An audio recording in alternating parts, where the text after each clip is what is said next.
नमस्कार दोस्तों, story world channel में आप सबका स्वागत है। आज की कहानी है तमाचा। आइए सुनते हैं कहानी को। सुहानी अब बहुत परेशान हो गई थी।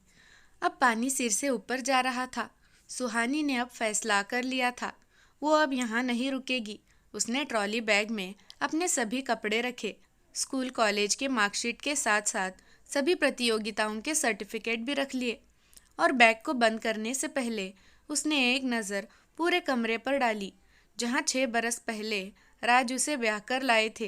राज के साथ अपने सुखद भविष्य के जो अनगिनत सपने उसने सजाए थे, वो सब तो खैर, अब इन सब बातों से क्या फ़ायदा। उसका आने वाला कल तो उसके आज के द्वार पर दस्तक दे रहा है। उसने ट्रॉली बैग लॉक किया, हैंडबैग में ज़रूरत के सभी सामान रख लिए, अपना टिकट, आई कार्ड और अपॉइंटमेंट लेटर चेक किया। साथ ही रुपए के साथ कुछ चिल्लर रखकर वो स्वस्थ हो गई। ट्रॉली बैग लेकर वो कमरे से बाहर की ओर जाने लगी तो उसकी ननंद प्रीति ने मजाक किया, क्यों भाभी, वापस आने का इरादा नहीं है क्या? ऐसा ही समझो। सदैव चुप रहने वाली भाभी के मुख से ऐसा उत्तर सुनकर प्रीति हतप्रभ हो गई। चाय की चुस्कियां लेती हुई सासू माँ ने बहू के हाथ में बैग देखा तो वो भी चकित रह गई। सुहानी दरवाजे तक पहुंची ही थी कि राज भी ड्राइंग रूम से बाहर निकले और सुहानी पर बरस पड़े। ये क्या नाटक लगा रखा है? सुहानी बोली। मुझे नौकरी मिल गई है और मैं जा रही हूँ। सुहानी की सास ठहाका मारकर हंस पड़ी, बोली, तुमको भला कौन नौकरी देगा? प्रीति भी अपनी माँ की हाँ में हाँ मिलाते हुए बोली, झाड़ू बर्तन के सिवा आपको आता भी क्या है? सुनकर सुहानी तिल मिलाकर रह गई। अपने गुस्से पर काबू करते हुए वो बोली, जब से मैं इस घर में आई हूँ आप सभी ने मुझे अपने अपने तरीके से अपमानित किया है, लेकिन जाने से पहले आप लोगों को अपना आईना ज़रूर दिखाऊंगी। सबसे पहले मैं प्रीति तुमको जानकारी दे दूँ कि मैंने इंग्लिश ऑनर्स से बीए मैंने पोस्ट ग्रेजुएशन किया है, फिर भी तुम्हारी चाकरी करती रही। मैं अकेली तुम्हारी सहेलियों को चाय नाश्ते परोसती रही और तुम टांग पसार कर महारानी की तरह आराम फरमाती रही। खुद तो कुछ काम करती नहीं, मेरे कामों में गलतियां निकाल कर मुझे अपमानित करती रही थी। मैं अपने अपमान का घूंट पीती रही और तुम प्रसन्न होती रही। मैंने तो तुम्हें अपनी छोटी बहन ही माना था और तुमने मुझे तुम्हारे जन्मदिन पर जब तुम्हारी सहेलियों ने मेरी तारीफ करनी चाहिए तब तुमने कह दिया, कौड़ी भर की अकल नहीं है इनमें, पता नहीं कहाँ से भाई इस फूहड़ को उठा लाया। उस दिन मैं बहुत रोई थी। तुम्हारे मन में मेरे लिए जो जहर भरा था उस दिन तुम्हारे मुंह से निकला होगा, मगर तुमने मेरी आंखें ही खोल दी। एक लंबी सांस लेकर वो आगे बोली, सासू माँ, आप विवाह से पहले आपने मेरी माँ से कहा था कि मेरे लिए जैसे प्रीति वैसे ही सुहानी होगी, लेकिन एक घूंघट ना रखने की आज़ादी देकर आपने मुझे उम्र भर के लिए गुलाम ही बना लिया था। पहले तो मेरे आते ही काम वाली बाई को ये कहकर हटा दिया कि सास बहू मिलकर कर लेंगे, लेकिन एक दिन पैर का दर्द बहाना लेकर जो बिस्तर पर बैठी हो तो आज तक बैठी ही हो। कभी खाने में तो कभी सफाई में कमियां निकालना तो जैसे आपकी आदत सी बन गई है। बाहर तो कभी जाने नहीं देती, टेलीविज़न देखने बैठती तो कभी आपकी चाय पीने की इच्छा हो जाती तो कभी आपके सुपुत्र को। मैंने तो आपको माँ का दर्जा दे दिया था। और आपने एक दिन पड़ोस की आंटी ने जब मेरी प्रशंसा करते हुए कहा, मिसेस शर्मा बड़ी अच्छी बहू लाई हैं आप, तब आपने क्या जवाब दिया था? याद है? आपने कहा था, घर से तो 3rd डिवीज़न में 10वीं करके आई थी, मैंने इसे बीए कराया और घर गृहस्थी सिखाई है। उस वक्त मैं तड़प के रह गई थी। आपने तो मेरी पहचान, मेरे वजूद को मिटाने में कोई कसर नहीं छोड़ी थी। मैं चाहती तो उस वक्त अपना मुंह खोल सकती थी, लेकिन मेरे संस्कारों ने मेरे मुंह पर ताले लगा दिए थे। परंतु उस दिन के अपमान से मैंने एक सबक सीख लिया। सुहानी के बदलते तेवर देखकर उसके ससुर जी समझ गए कि अब वो उनका गिरेबान पकड़ने वाली है, इसलिए उन्होंने वहाँ से खिसक जाना ही उचित समझा। तभी सुहानी ने उन्हें रोक दिया। क्यों ससुर जी, अपनी तारीफ नहीं सुनेंगे आप?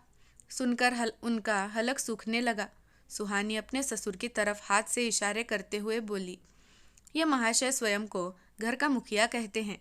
इनसे अपना शरीर तो संभला नहीं, चरित्र भी नहीं संभला। कभी पानी मंगवाने के बहाने तो कभी सिर दबाने के बहाने मेरा स्पर्श पाने का हरदम प्रयास करते। सुनकर वहां खड़े तीनों प्राणियों ने उन्हें घूर कर देखा तो वे नजरें चुराने लगे। तब सुहानी ने राज की तरफ देखा, जो ये सोचकर मंद मंद मुस्कुरा रहा था कि मैं तो उसका पति हूँ, मेरी हर गलती को माफ करना उसका धर्म है। सुहानी बोली, जी भर के मुस्कुरा लेना राज, शायद फिर ना मुस्कुरा पाओ। क्या मतलब? क्रोध से चीखते हुए राज ने पूछा। तो सुहानी बोली, बताती हूँ, इतने उतावले क्यों हो रहे हो? तुम्हारी तो एक एक परत खोलनी है मुझे। हाँ तो राज, विवाह के बाद मुझे चूल्हे चौके में ये कहकर झोंक दिया कि माँ की तबीयत ठीक नहीं है। ऑफिस की पार्टियों में मुझे ये कहकर नहीं ले जाते कि वहाँ का माहौल अच्छा नहीं है। फिर मेरे सामने मित्रों की पत्नियों की तारीफ करते ताकि मेरा आत्मविश्वास खत्म हो जाए और उम्र भर तुम्हारी दासी बनी रहूं। जब जब बच्चे की बात छेड़ी, तुमने सैलरी कम होने तो कभी प्रीति के विवाह का बहाना बनाया। मैंने तुम्हारे हर बहाने, हर झूठ को शिरोधार्य किया। एक दिन टेबल साफ करते समय गलती से तुम्हारी घड़ी के गिर गई। तुमने झट से मुझ पर हाथ उठा दिया। वो थप्पड़ मेरे गाल पर नहीं, मेरे दिल पर लगा था। और तभी मैंने निश्चय किया कि अपमानित होकर आश्रित रहने से तो अच्छा है कष्ट सहकर आत्मनिर्भर होना। कहते हुए उसकी आंखें नम हो गई, लेकिन उसने खुद को संभाला और बोली, उस दिन मैंने तुमसे मिले सभी अपमानों को अपनी ताकत बनाया, अपने डिग्रियों पर पड़ी धूल को साफ किया और तुमसे ही ऑनलाइन एंड्रॉयड फ़ोन खरीदवाया और अपनी मंजिल की तरफ पहला कदम बढ़ाया है। मैंने टीचर ट्रेनिंग के लिए फॉर्म भर दिया, देर रात पढ़ाई करती रही और तुम सासू माँ ये सोचती रही पति का इंतज़ार कर रही है, कितनी पतिव्रता बहू है मेरी। माँ से मिलने का बहाना करके मैं परीक्षा दे आई। उसी समय शिक्षिका के लिए वैकेंसी देखकर स्कूल में अप्लाई भी कर दिया और इंटरव्यू वाले दिन माँ ने बीमारी का बहाना बनाकर अपने पास बुला लिया था। अब ज्वाइनिंग लेटर मेरे हाथों में है। हाँ हाँ, जाना है तो जाओ, रोका किसने है? राज की आवाज़ में झुंझलाहट थी। सुहानी बोली, ऐसे नहीं, ये तलाक के कागजात है, इन पर हस्ताक्षर कर दीजिए और अपनी माँ से कहो कि मेरी माँ के दिए सारे जेवर मुझे वापस कर दे। कहते हुए उस कागजात को देखकर राज सोचने लगा, जिसे मैंने भीगी बिल्ली समझा था वो तो शेरनी निकली। उसने अपनी माँ की तरफ देखा, जो शायद जेवर नहीं देने के बारे में सोच रही थी। सुहानी ने अपने हैंडबैग से एक लिफाफा निकाला और राज को दिखाते हुए बोली, साइन नहीं करना चाहते तो कोई बात नहीं, मेरे पास तो सारे सबूत है, अदालत में पेश कर दूंगी, फिर पूरा परिवार जेल में आराम से चक्की पीसते रहना। राज ने तुरंत साइन करके कागजात सुहानी के हाथों में थमा दिए और माँ को जेवर लौटाने को कहा। सास ने जेवर लेकर सुहानी ने सबूतों वाला लिफाफा महेश को दिया और ट्रॉली बैग लेकर बाहर निकल गई। राज ने सावधानी से लिफाफा खोला। उसमें गुलाबी रंग का एक कागज था जिस पर लिखा था, नारी को कमज़ोर समझकर अपमानित करने की भूल मत करना, क्योंकि अपना अपमान हमेशा अभिशाप नहीं होता, कभी कभी वरदान भी बन जाता है।